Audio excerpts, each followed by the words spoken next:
Hello? Hello? All right. Is it time? I don't know.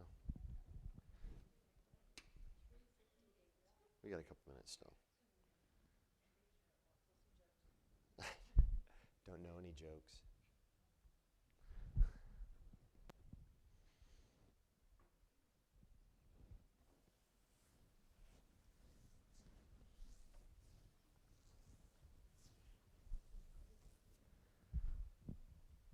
Didn't get the bird crowd out this week like we did a couple weeks ago.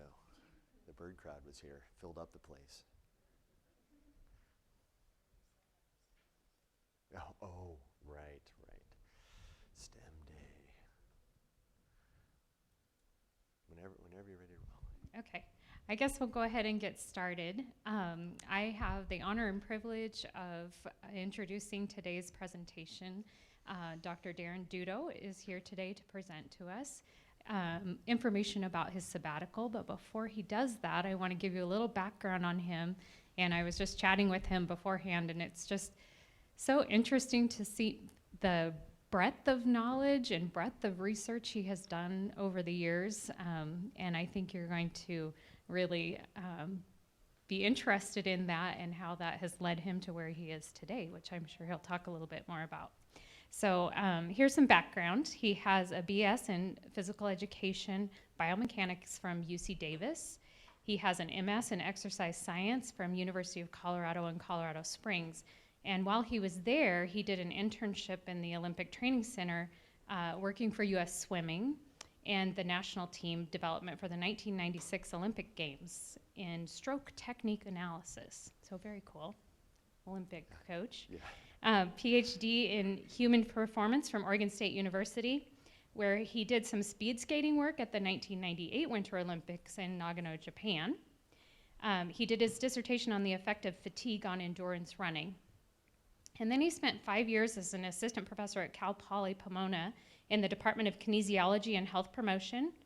While he was there, he worked on research in equine mechanics during jumping and trotting. He also did several projects on the effects of eccentric exercise on running mechanics and efficiency in triathletes. So he's been here at EOU since 2004. He's a member of both the American Society of Biomechanics and the American College of Sports Medicine since about the mid-1990s. So this breadth of knowledge is going to share what his latest research has been while he was on sabbatical. So please welcome Dr. Darren Dutto.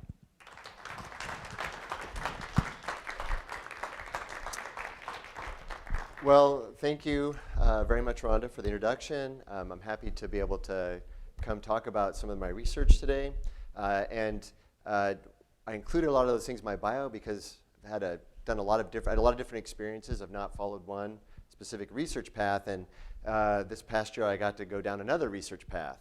And so it's really kind of been an exciting time for me. It's fun to talk about. So I wanted to start this presentation just talking about sabbatical. So those of you that have gone on a sabbatical recognize what it can do for you mentally, and it can be very encouraging. And when I started my sabbatical just over a year ago, I had a specific purpose in mind.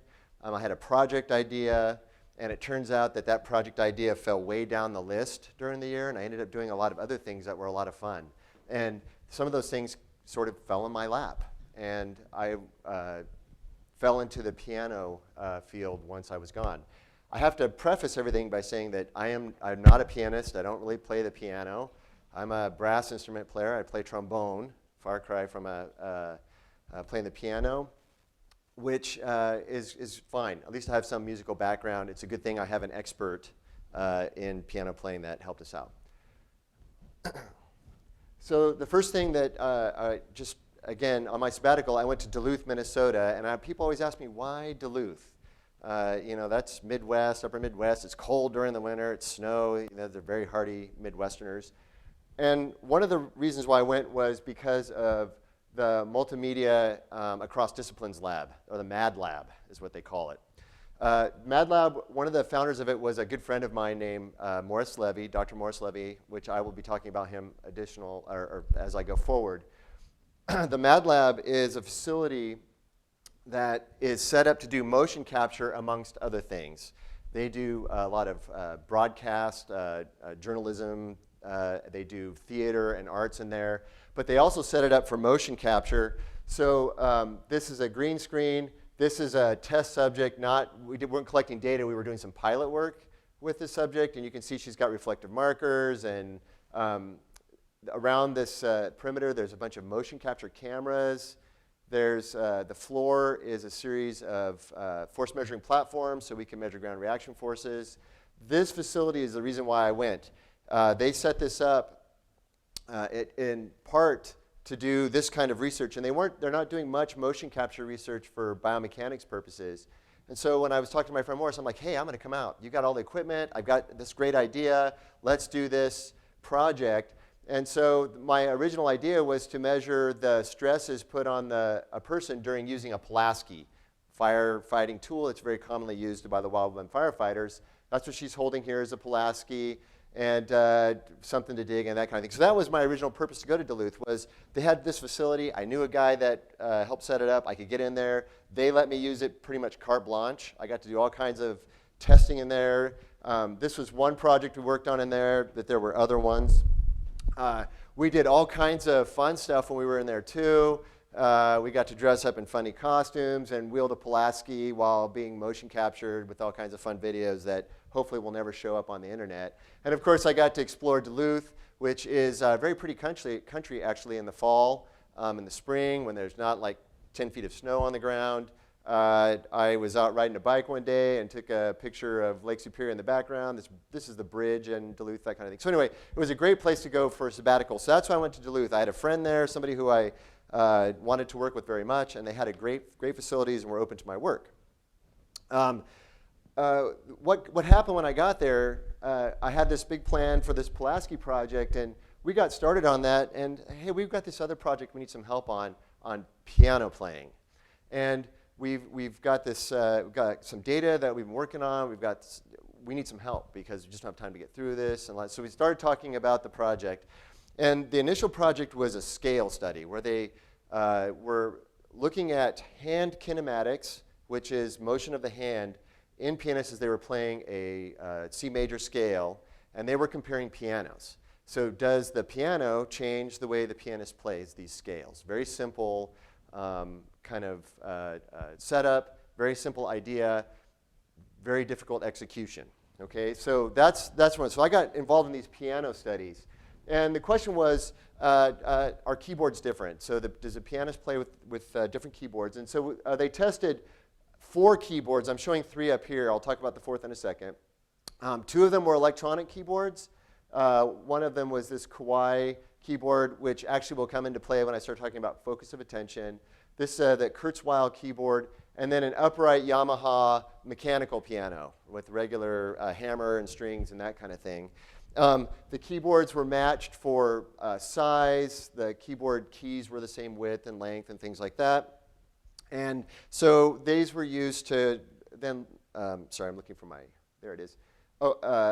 These were then used to then test pianists and see if they were different. That's kind of the easy question to this.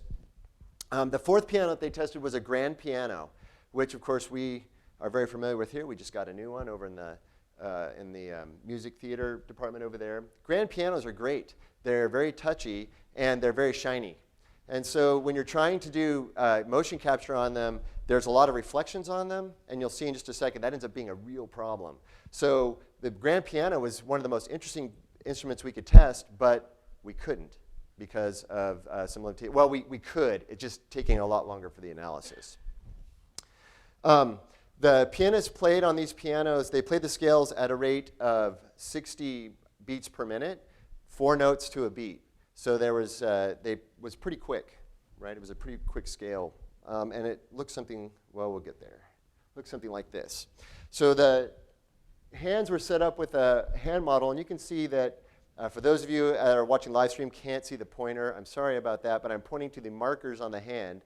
We put retroreflective markers on the hand that can then be tracked with the camera. And they played right and left at the same time scale. So the right hand began on middle C, the left hand began 1 octave below it, And the finger pairings, left, right, are shown here. If you've played scales, then you know exactly what this says. And this will become important as we talk about the data. And so we measured their fingers going across the keys, and it looks something like this.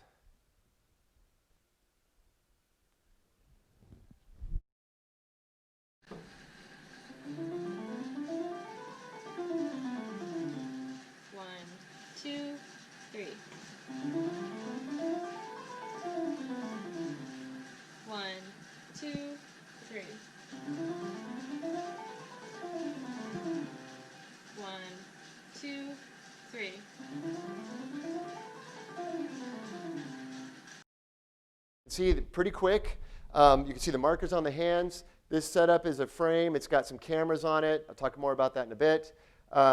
They played the scale 10 times on each piano at that rate. So we had 10 scale up and down trials, ascending and descending, with a brief pause in between. We were doing motion capture with the cameras. And so what we end up from that, one other thing, they were asked to play legato. And musical, when you attack a note, you can do it in different styles. There's lots of different ways to do it. We asked them to play legato. And legato means as smoothly as possible, so fast but smooth. And that ends up being really important for our analysis as well. When we track the hands, we end up with a three-dimensional model that is representing the hands and the wrist. And so you can see that the different colors are the different fingers. This is the right hand. Here's the thumb. Index finger, pinky's out here. The left hand, here's the thumb, index finger. And I can play this clip real fast so you see what it looks like.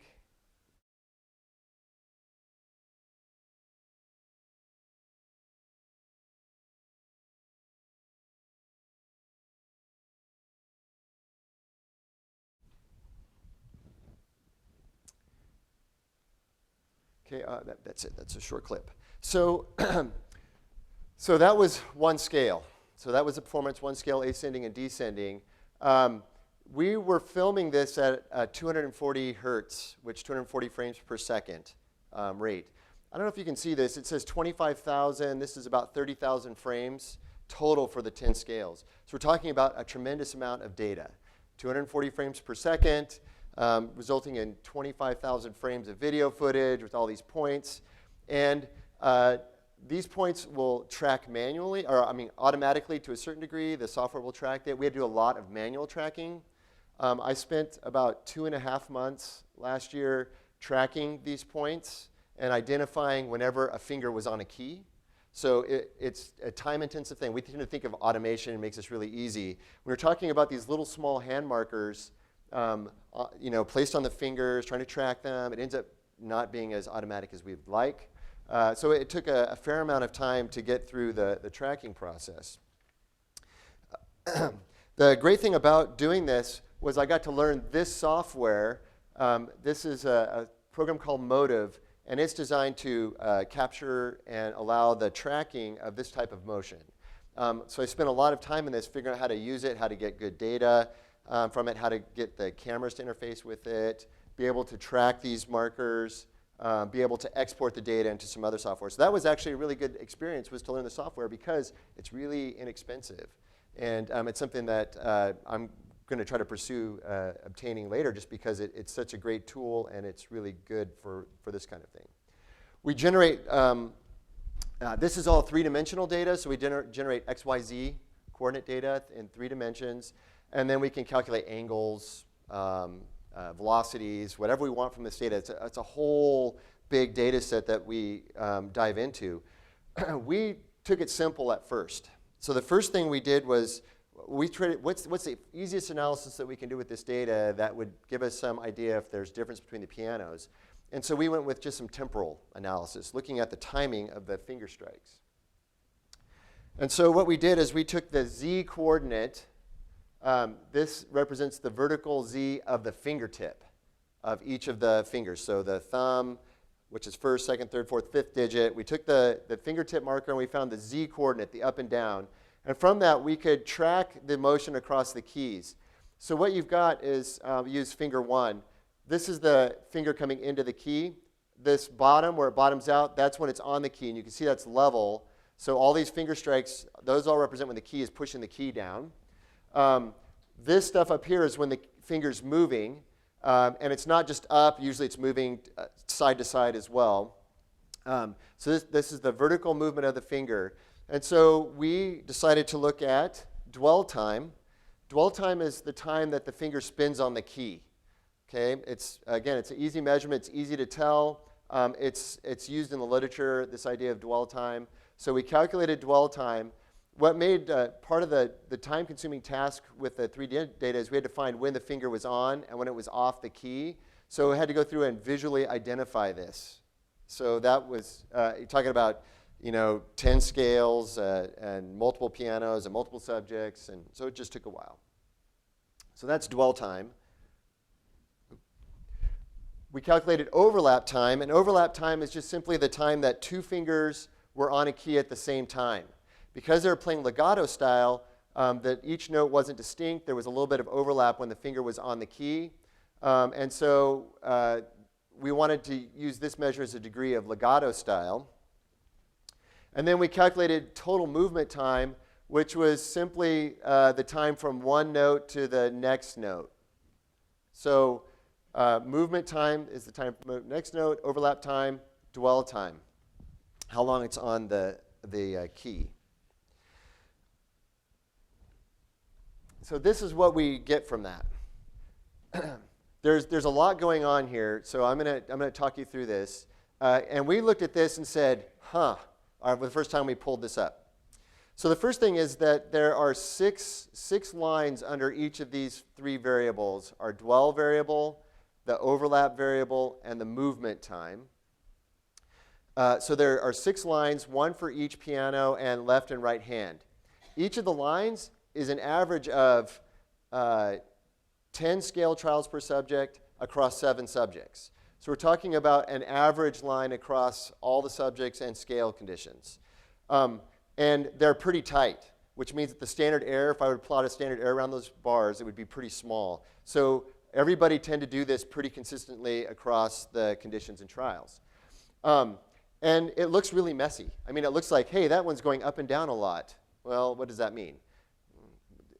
It looks kind of disorganized, but it looks like there's something there. So we thought this was really interesting looking at this. Hey, there's something going on here. We would expect that if you're playing a scale really smooth at a given rate, and you're trying to play legato, that everything would be even, right? You would have even movement time, you'd have even dwell time, you have even overlap time.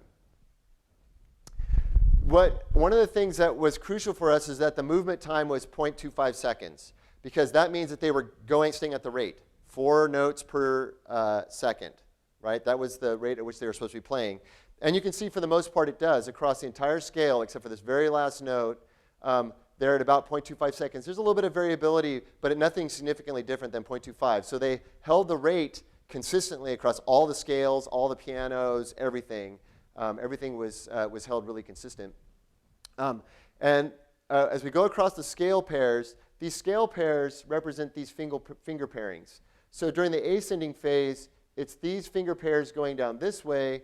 During the descending phase, it's just going back in the other direction. So pinky and thumb playing at the same time here at this end, and then ending with the pinky and thumb. This last movement time value kind of looks like the oddball here, but the very last note, a lot of times they held. When they finished, and they held it before they took the thumb off.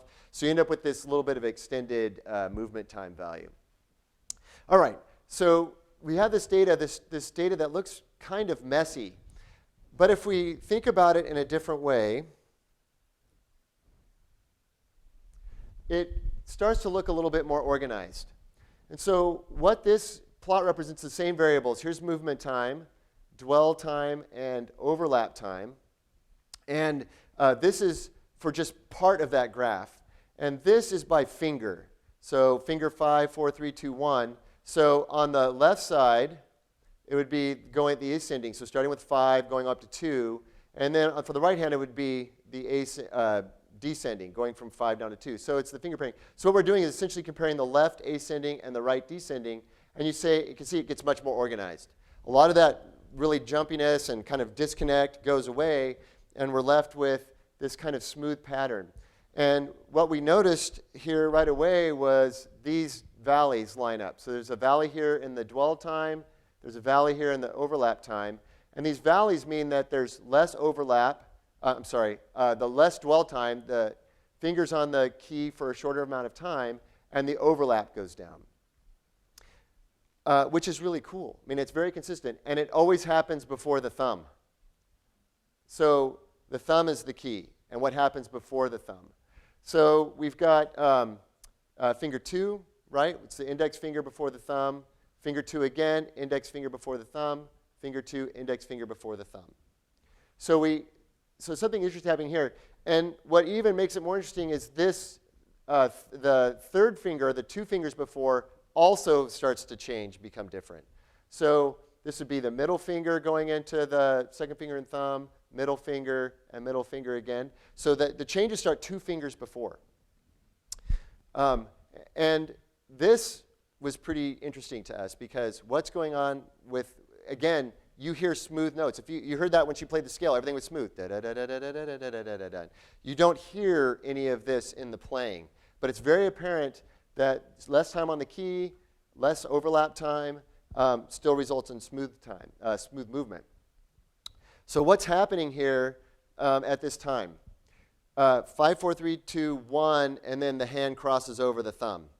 So as the finger leaves the key, the hand is having to move to cross over the thumb. So you're getting hand movement here, here, and here. And so in order to move the hand, theoretically this is what's happening, right? In order to move the hand, you have to bring the finger off the key quicker, okay? Now that seems, well, isn't that obvious? The smooth playing is what makes it not quite so obvious, right? The movement time is held consistent, the dwell time, the overlap time goes down, and you're preparing for this note. And what makes it even more tricky is that 2 notes before changes, 2 notes before. So there's some anticipation of having to move the thumb. So the neural mechanisms involved in moving the hand, even with rapid playing, are starting to anticipate having to move, even though they haven't yet. And so you start to change the dwell time and overlap time, which is pretty cool stuff. Now this is just the ascending, descending. I did not throw up the graph for the other direction with left descending and right ascending. It looks exactly the same. Does exactly the same thing. So we got to this point and decided this was cool stuff, so we wrote a manuscript. It's been, we've got to do a few edits to it, but it's been accepted into music and performance. There's some real interest about this, looking at this in this way across the piano. Unfortunately, we didn't find any differences across the pianos. So the pianos were all the same. So it didn't matter if it was one of the electric keyboards or if it was the Yamaha, they all were the same.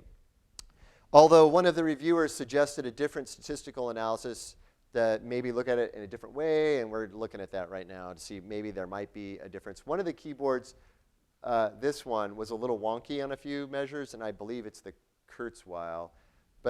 So there might be something there, but we didn't find anything with these analyses. And we ran a fair amount of statistical comparisons, trying to tease out the keyboard differences, and there was nothing there. So anyway, it's pretty cool stuff. The patterns are really neat, and it gives us something to move on to, which is the hand angles. So this is where I'm at right now in this data set. All that stuff you saw, that was about 5 or 6 months worth of work last year to get to that point. And now I've been working on looking at hand angles. And so this represents an entire scale trial. So this is beginning of the scale, end of the scale. There are 8 trials on here from one subject. So this represents data from one subject. 8 trials from one subject, matches up really well. They're very consistent across the trials. This is the wrist frontal plane angle, which is this angle. So if you go in this direction from the bottom, I'll get to that in a second. So then the middle is where you turn it. It's the turnaround. I always call it the turnaround. That's where you hit the top of the scale, you ascend and then descend. So this is going up the scale, going down the scale. Down here we have the frontal plane angle. And so when the angle is increasing, that's when you abduct. And abduct is when the thumb moves towards the wrist. So it means the hand is moving in this direction on the scale. That would be the hand rotating to move the forward. And when it's decreasing, then it would be in the other direction. And so you can see these periods where the hand adducts. This is where you're getting the crossover. So you're getting this change in time. Up here is the thumb angle. And the thumb with the left side, the thumb is going to flex. It's either going under the hand to move a note, or it's being flexed as the hand moves over the note.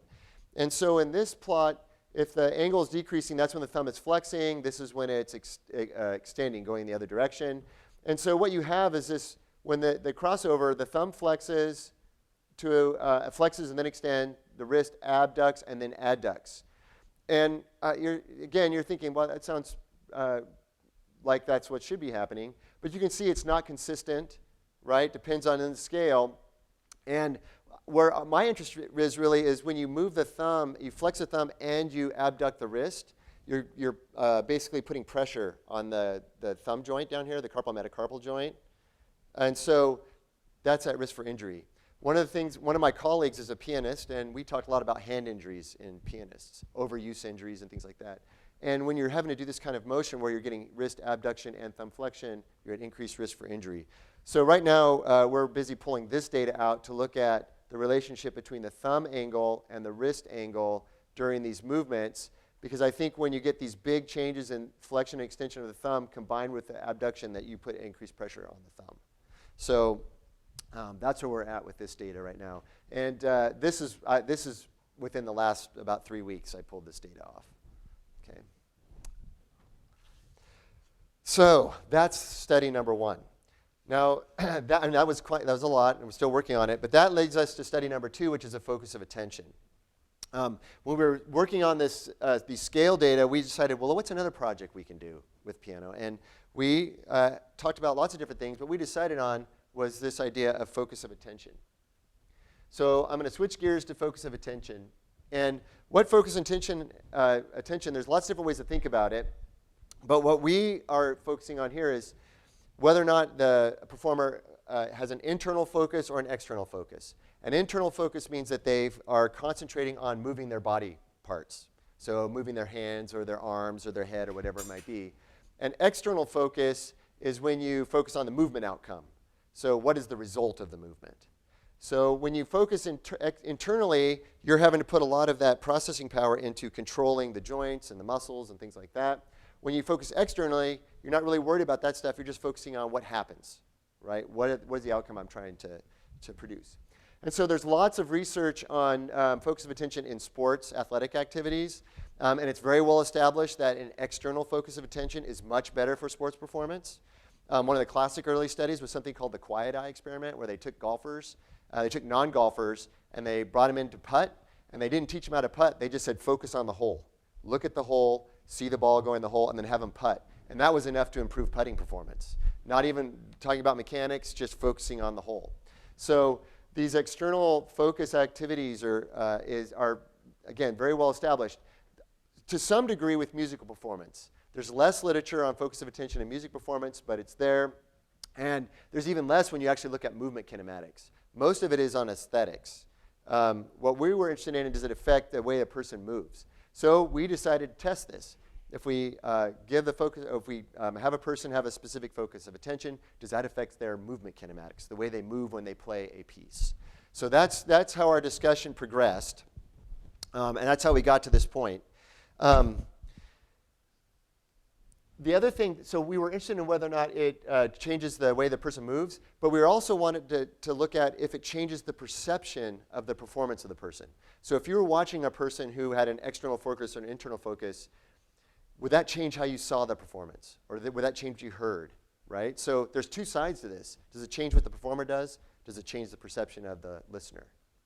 And the perception of the listener is a really cool idea. We couldn't quite go that far with this.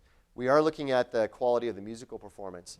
But it's a good question, and I know that up in, my colleague Morris is up in Canada right now, and they're really interested in this. If you watch a conductor, what a conductor does that affect how the audience perceives the performance? So it's an interesting idea. And anecdotally, we'd say, sure it does, but it's not been like scientifically proven. All right, so what we needed to do was start off finding a good musical piece. So what would be something good to play that wasn't too difficult, that we could assess pretty well kinematically? And so we chose this song. Bela Bartok has the 7 Romanian folk dances. Tracy, my musical colleague, said number 2 would be a good one. And there are several reasons why number 2 is a good one. It has these, it's short, so you can see it's a very short musical piece. It's repeated, so they played it twice.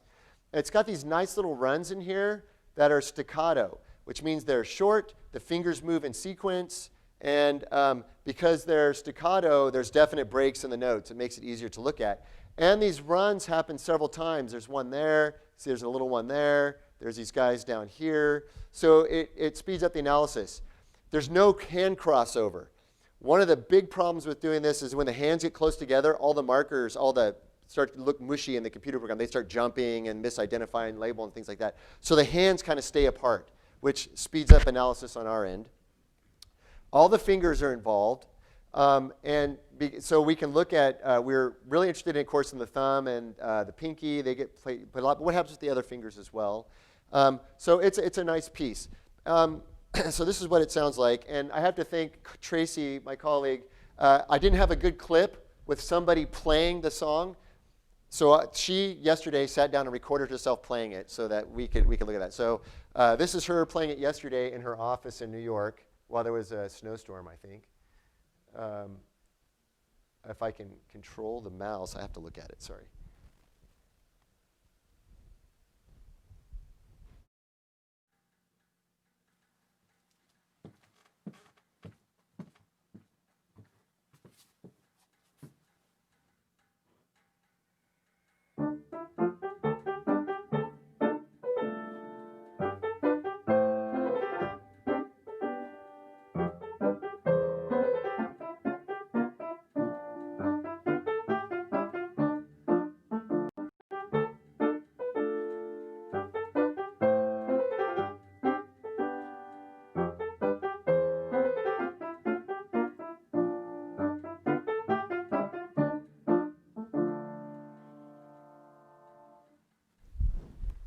So short, and it's relatively easy.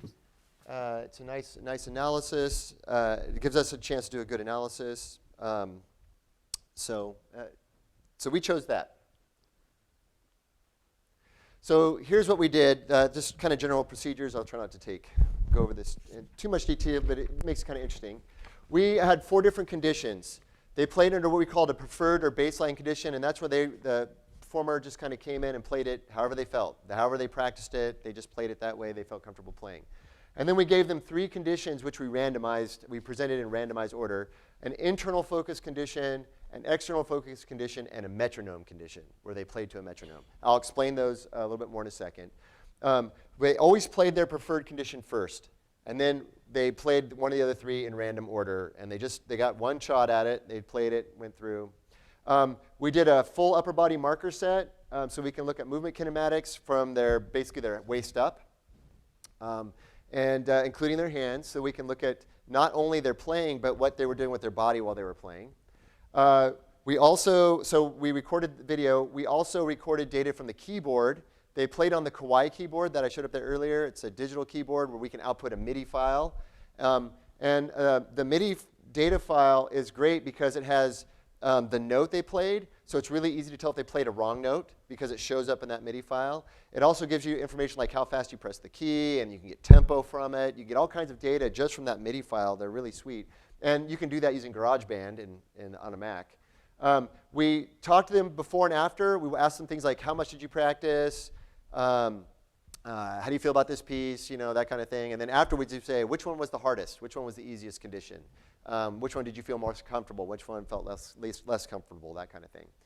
And then we are using professional musicians that weren't part of the project and the MIDI files to help rate the quality of the performance, so we can rank the 4. Which one sounded the best? Okay? And I would say we're still in process of that. The MIDI files, because we can tell where the wrong notes are and things like that, that allows us to do one assessment of quality, but we want the sound quality as well. We gave them the Bartok piece a week ahead and asked them to practice it and prepare it. These were all good pianists. Some of them were faculty, some of them were people in the program. We told them that the typical tempo range was between 140 and 148 beats per minute. Written on the piece was 144, so we gave them a range. When they got there, we let them play on the keyboard and in the space, so they got used to it, and you'll see why in a second. We put all the markers on. There was a total of 72 markers that we put on. It took a while to get the markers on them. Then they played. Every time they would play the piece in its entirety, and then we would have them do a typing task for a minute. They would turn around. They would have to type. It was a software that gave you nonsense words like made-up stories, and you had to try to type it as fast as you could, or as fast as you can. And we told them they had to type as much as they could in the minute so that they were focusing on typing and not the music, so that we call that a washout to give the chance to overwrite the previous instructions. And a lot of them had fun with the typing. I did not because I was really bad at it. Okay, so the key here was that we gave them some specific instructions for the focus and tension. And the instructions were the same for everybody. And we spent a lot of time talking about how to do this. How can we write these instructions to get to the idea that we want? And we settled on these. And we recorded them, and then we just play them as a recording. So that way it was the same. Everybody got the same instruction with the same tone of voice. And of course, my voice was used because it's very calm and relaxing. And so the first instruction was the internal focus of intention.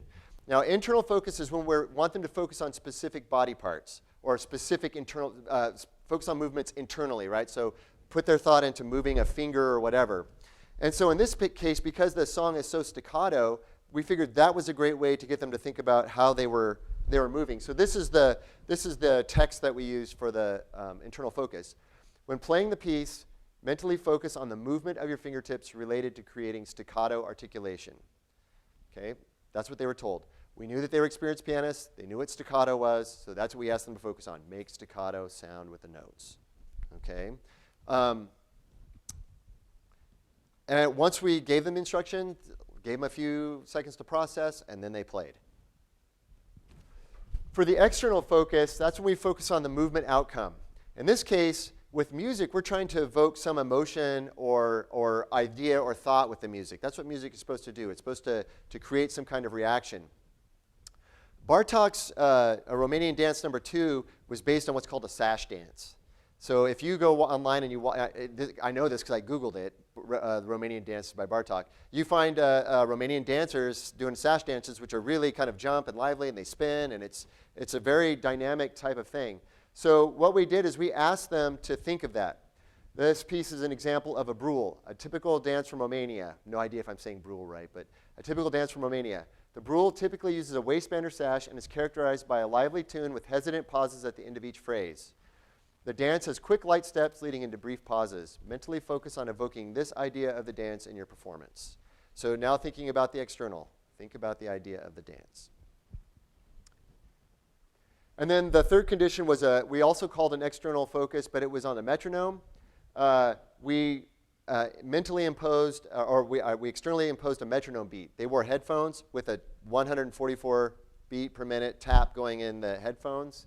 And this is the cue we used. For this performance of the piece, mentally focus on the beat of the metronome and playing the piece at that tempo. You may deviate from the metronome's beat at the end of the repeat where the retard is indicated. Otherwise, please focus on the metronome's beat. Okay? So those were the instructions they were given.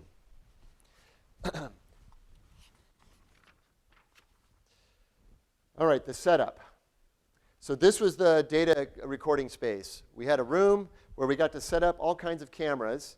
And if you notice, it's much different than the scale example before. This is the frame. We actually used more cameras. So here's the Kawaii keyboard. This is where the subject is sat.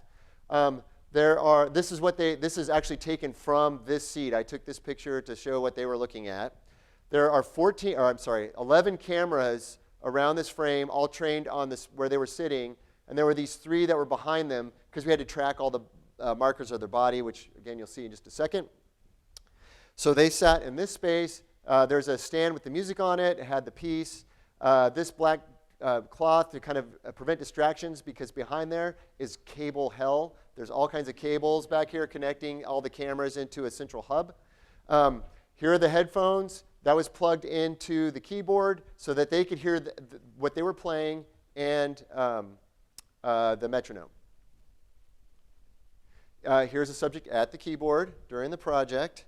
And so you can see the marker set. Actually, this is Tracy. This is my music colleague. She's got the marker set on the upper body. You can see there's one on her hip. She's got markers on her head, markers on the hands. Here's the camera set up and playing the piece. The Mac sat over there to do the MIDI recording. Back over here was the computer where we recorded data from the cameras. So that was the setup. This is what it looked like once we got the data and we tracked it. Much easier to track this data than it was for the scale because we had more cameras. I'm going to have to do this from the keyboard. So here's what it looks like once it was tracked. That's not what it looks like.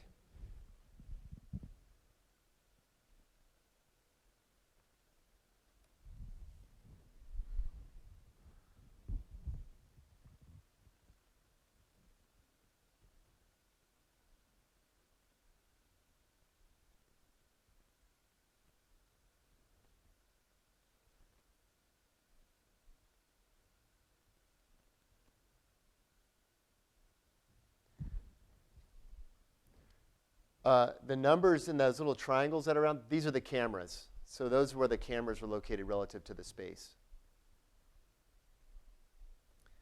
So we get a true three-dimensional view of the performance. Okay, all right. So once we track all those markers in software, then we build a model. So this is an upper body model that I built using a different piece of software called Visual 3D. Here are the hands, left hand, right hand, forearm, upper arm, torso, and head. These represent the joint rotational axes, which we use to do the hand rotations. And so using this model, then, we can calculate all the variables that we might be interested in, which here's an example of that, and I'm just going to do this real quick, if I can find my mouse. There it is.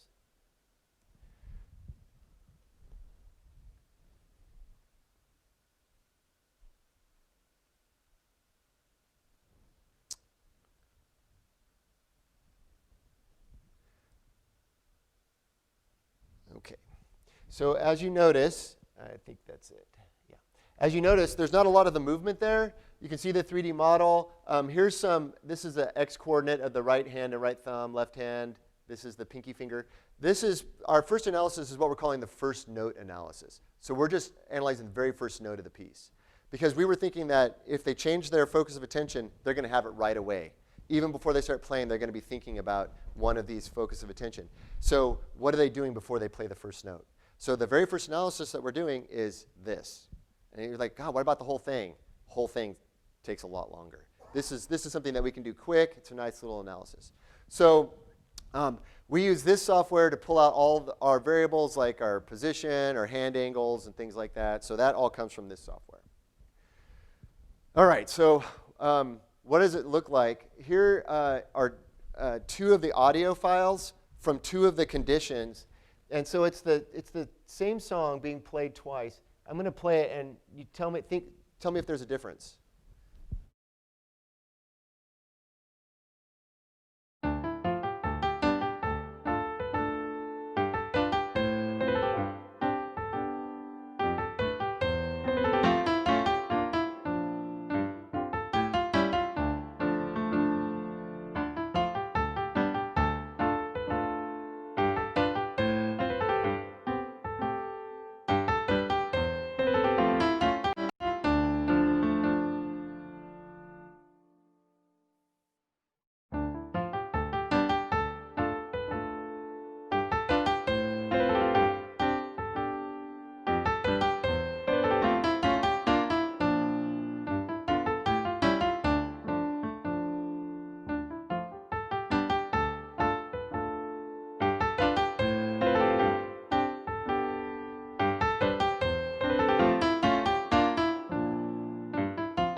Yes, they are.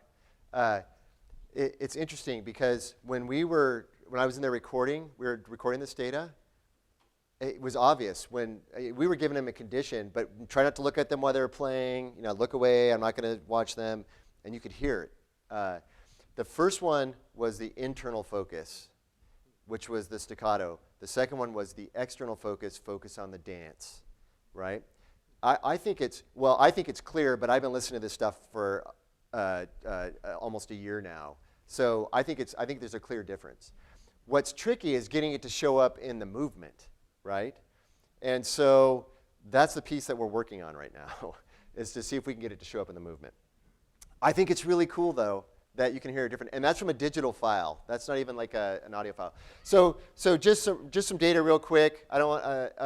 Here's some data from that first note. This is the duration of the first note, and this is taken from the MIDI data. So this is not from the kinematics. So here's the baseline, and it's right and left hand. And we ran some statistics on this, and the internal condition, the note is shorter than the baseline, no difference than these. And then we would expect that internal, the note to be shorter for internal because that was the staccato condition, right? That was the internal play at staccato. So there's a significant difference here. We also looked at which hand led, because that first note, the pinky and the thumb are supposed to play at the same time, right? So this data shows here, here's 0. Below 0 means left lead. Above 0 means right lead. And you can see that it doesn't matter really what the condition is or the subject, the left hand led most of the time. They did in the scales data too. If you look at the first note of the scale, almost always the left hand. Doesn't matter if they're right or left-handed or whatever, left hand leads. If we look at their posture going into the first note, their head was held at a higher, their head was held at a higher angle than it was during the internal conditions. This is internal, baseline, external, metronome. If you look at this data, the average is the orange line. This is statistically higher than these guys. So their head position was lowest for internal condition, and then it was more focused, right? Because they got their head down thinking about moving their fingers. And then in terms of their hand movement, we're still analyzing this data, but this is the timing of the right thumb flexion angle, left elbow flexion angle. I'm just using a couple of examples. Baseline is on the bottom, internal, external, metronome. And what happens is that the closer to one you get, the closer you're getting to when the note was actually played. So that's the initiation of the note. During the internal focus condition, it took longer to play the note. The external and metronome, it took a little bit, not quite as long, but a little bit longer than baseline. So whenever we gave them a focus condition, it took longer to set up to play that first note. The internal one's the interesting one because I think that means that you're having to actually mentally think about what you're doing to play the note. That's the idea. Play staccato. This is what you have to do to play that note. So it takes longer to do that. All right, so I have no idea what time it is. Oh, I'm doing okay. I thought it was 5 already. I thought I'd been talking forever. So here's what we're doing with that data. So we're still we have to evaluate the music still. We're still working on the first note analysis. I mean, a lot of it has to do with timing. We're analyzing 8 bars in the middle of the piece, the 4 bars just before the repeat, and the 4 bars after the repeat. It's a great place to kind of look at those runs, and it allows us to look at the first note again. So we're actually working on this right now as well. We're looking at gesture for the first note, which is kind of what I was just talking about. We've already done a presentation at the scale data last summer in Dublin. We're presenting some of this data next summer in Montreal, and then we just submitted an abstract to one down in Melbourne, Australia. Both of those are the first note, looking at first note analysis. So we're still working on that. And I just wanted to talk real quick about other sabbatical things. I know I'm out of time. I also got to do a project looking at ballet dancers. This was presented at ACSLM last year. This is Dr. Morris Levy. This is my good friend. He and I were presenting this data. And so I got to do another art besides piano playing. Got to do ballet dancing. And this was actually looking at knee stress in ballet dancers. And then here's my Pulaski project on a rowing erg and then using Pulaski. This is actually a subject that we collected data on. Don't look at his face. And here's our setup. And it was a fatigue, so they rode on the rowing erg. You can see there's an axe handle. I replaced the handle. row on there for 10 minutes, go use the Pulaski and see what happens. Anyway, that was kind of a fun thing to do as well. I have to give a big thanks to Tracy, Dr. Lipke-Perry from the Crane School of Music in SUNY Potsdam, and my good friend Morris Levy from University of Minnesota Duluth. We were great collaborators. There's Morris back there hiding behind the post. Here's Tracy playing. Great ideas, such great collaboration. It was the best thing about Sabbatical was being able to work with two people who were very passionate, had great ideas. We had a lot of great discussions about this, did a lot of great things, and so it was a great way to spend a sabbatical with folks like that. And we talk once a week on the project, progress, and things like that. So it's a great thing. And we have additional projects coming up that we're planning. So it's been a great thing. So anyway, that's it.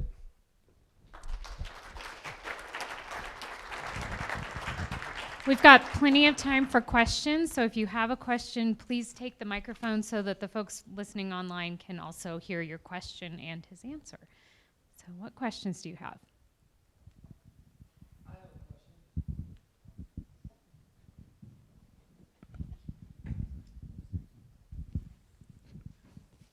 Nice job, Darren.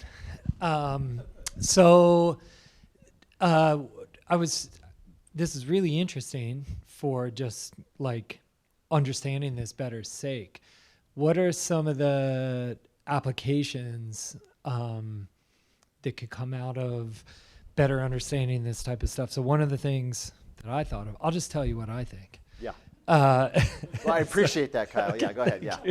So one of the applications that I was thinking would be was in an OT setting where you're looking at like post-stroke rehabilitation and movement and coordinated fine finger movement and these type of things. 'Cause if you had like a massive amount of this 3D data on teeth brushing or other things that are really common, and then you could compare somebody post-injury and look at where they're maybe deficient, then you could focus on where the therapy was. I don't know, what other things potentially? So there's a couple things that our ideas. One is very interested in looking at better teaching methods for young pianists. So in terms of the postural component and hand component and protecting the hands and things like that. So part of it's a teaching tool, both in terms of the kinematics and the focus of attention. And then the other piece of it is very exactly what you're saying. Is there some way to translate this into benefit for folks who might have some type of movement-related disorder or orthopedic disorder? So we've been talking about what about using giving it to Parkinson's, pre-Parkinson's, early Parkinson's for that neural outflow. I think that the hand rehabilitation is a good one. So we've been thinking about those things, and I think that's where we'd like to eventually take it. I think right now we're just kind of in that understanding of, okay, what actually is going on when the pianist steps up to the piano, whether it's the hand kinematic piece or the focus piece, and then down the road translate that into some type of application, exactly what you're talking about. So we've had both of those discussions, the teaching piece and the injury piece or the rehabilitation piece. So are you aware of any data then in regards to like, say, an individual with dementia or Alzheimer's who was a pianist, and that is that skill is sort of hardwired in a place that isn't necessarily affected in the same, that's affecting the other parts that are in the dementia and those types of things. Does that data exist? Because, you know, there's data about the impact of music and just listening to music on especially former musicians that are now suffering from dementia and Alzheimer's and those types of things. Yep. So where does that? There's no data along this line that I'm aware of. That's relatively unexplored. I think it's understood that when you put somebody into a familiar environment, like they're familiar with music, they hear something, or you ask them to play, they can pull it out without really having to think about it. I think that data exists, but how that actually relates to the movement piece, I'm not aware of it. But I also say that I'm peripheral in my understanding of the literature, like the dive in the literature for that piece.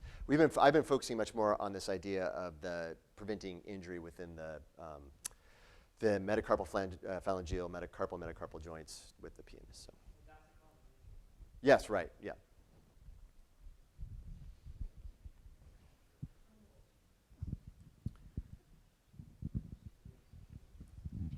So I was wondering, does the size on the hand one, Does the size of your hand and the ratio of like the length of your thumb and your fingers come into play in any of it? I don't really know what my question is, but I know that. You know, so some of the things that we're talking about, like the movement of the hand relative to the thumb and things like that, does a larger or smaller hand play benefit? And I would think that if you're on the extremes, that you might see an effect. But most, I mean, we tested a range of sizes of people. So we had one guy who was super tall, had long hands. We also tested a couple of people who were lower, below average height, let's just say. And so it had smaller hands.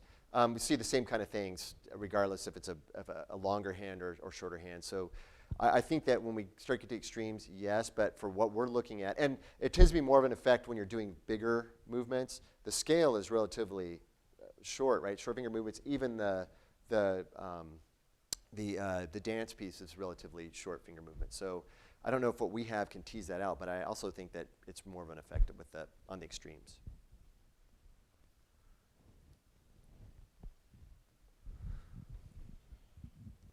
How difficult is it to place however many markers you have on there, 72 or 32 or whatever you said, in the same, I'm assuming that you're going by joint location or something on each person? Yep. So you didn't find there was any difference that was significant in placement of those? Yeah. So I mean, that's a great question.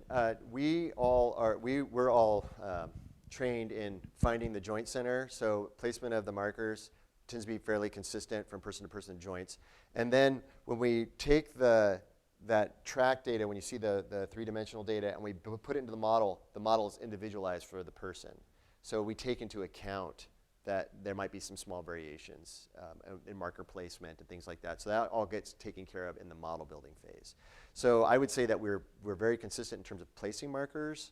And landmarks are a little bit different on people. That people have longer fingers and whatever. And so there's going to be some of those individual differences, but they'll get washed out in the model.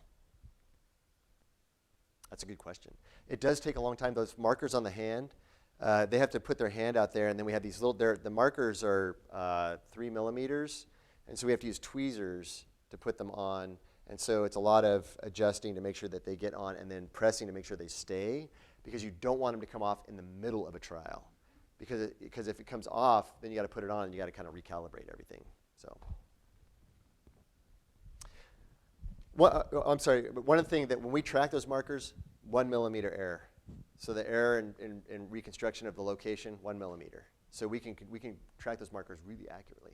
Yeah, sorry, Patty. So I'm not really sure what my question is, but when you first started talking about the scale and both hands going at the same time, the actions with the fingers are not parallel. Right, yeah. And how difficult that is in developing that coordination with young kids so that they can keep their fingers on the keys at the exact same time so that they're striking consistently.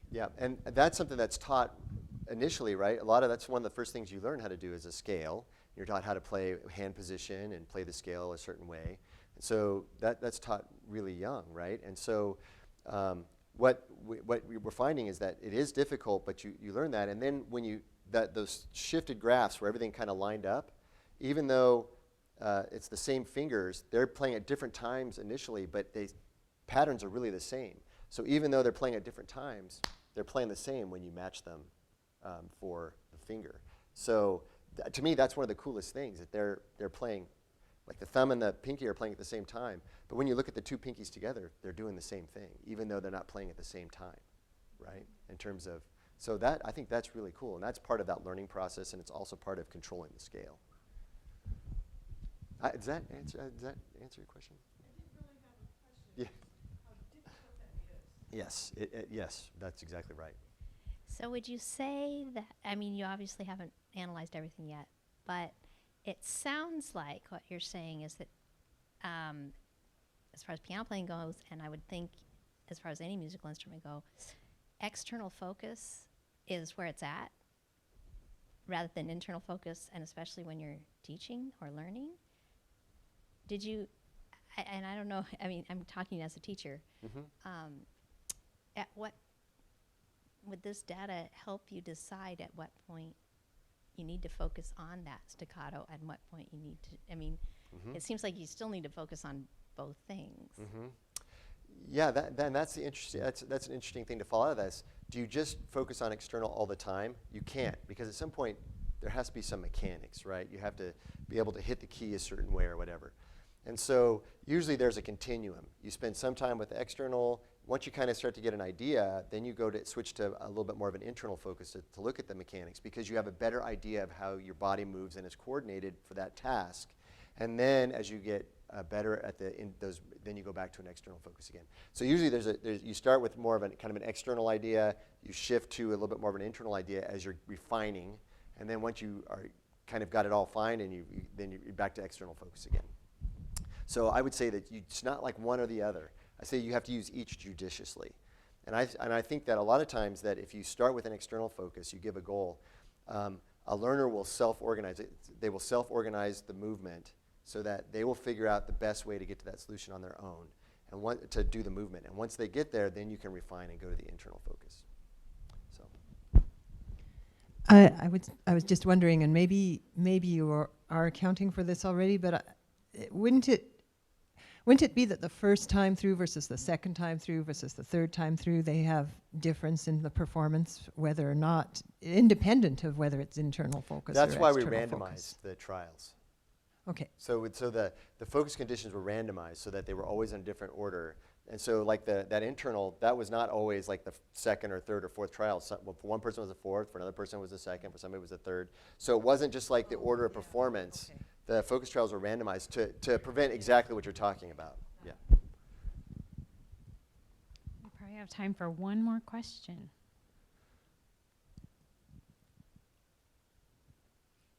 All right, please join me in thanking Dr. Darren Dutto.